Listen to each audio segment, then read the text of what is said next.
أعوذ بالله من الشيطان الرجيم. بسم الله الرحمن الرحيم. وتعاونوا على البر والتقوى ولا تعاونوا على الإثم والعدوان. وقال النبي صلى الله عليه وسلم: الراحمون يرحمهم الرحمن ارحموا من في الأرض يرحمكم من في السماء أو كما قال عليه الصلاة والسلام. ঢাকাস্থ কচুয়া ওলামা পরিষদ কর্তৃক আয়োজিত আগামীর কচুয়া বিনির্মাণে ওলামায়ে কেরামদের ভূমিকা শীর্ষক আজকের এই মত বিনিময় সভার মোহতারাম সভাপতি শেখুল হাদিস আল্লামা ফজলুর রহমান সাহেব দামাত বরকাতুহুম এবং আরো বিশিষ্ট ওলামায়ে কেরাম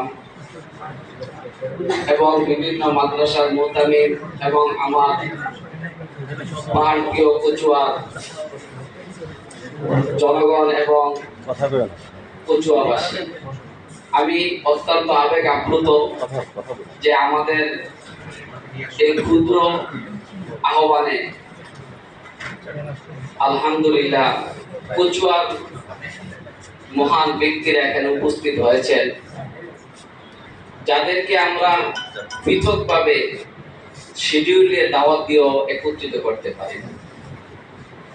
আসলে আমাদের আজকের যে আয়োজনটা, এটা নিয়ে আমরা পরিকল্পনা করেছিলাম আজ থেকে আরো 1 বছর আগে।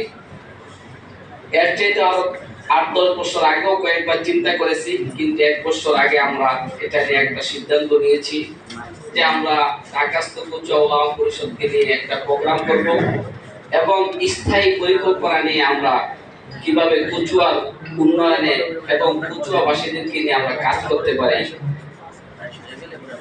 সেটাকে সামনে নিয়ে আমরা এই সিদ্ধান্ত নিয়েছি। কিন্তু সময়ের কারণে আমরা ইতিমধ্যে প্রোগ্রাম করতে পারিনি। তো আলহামদুলিল্লাহ আজকে আমরা সেই প্রোগ্রাম করার সুযোগ পেয়েছি। আমাদের এই প্রোগ্রামের উদ্দেশ্য মূলত এটা কোনো,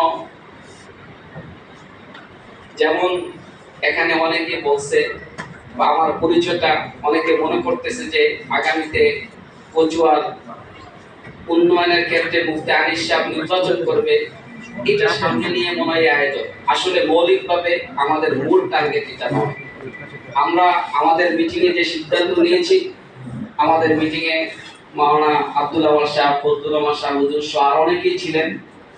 আমাদের সিদ্ধান্ত এটাই যে ঢাকাস্থ কচুয়া ওলামা পরিষদ আমরা এমন একটি সংগঠন দাঁড় করাবো যে সংগঠনটি আমরা থাকবো না, আমাদের ছেলে সন্তানরা সেটা চালিয়ে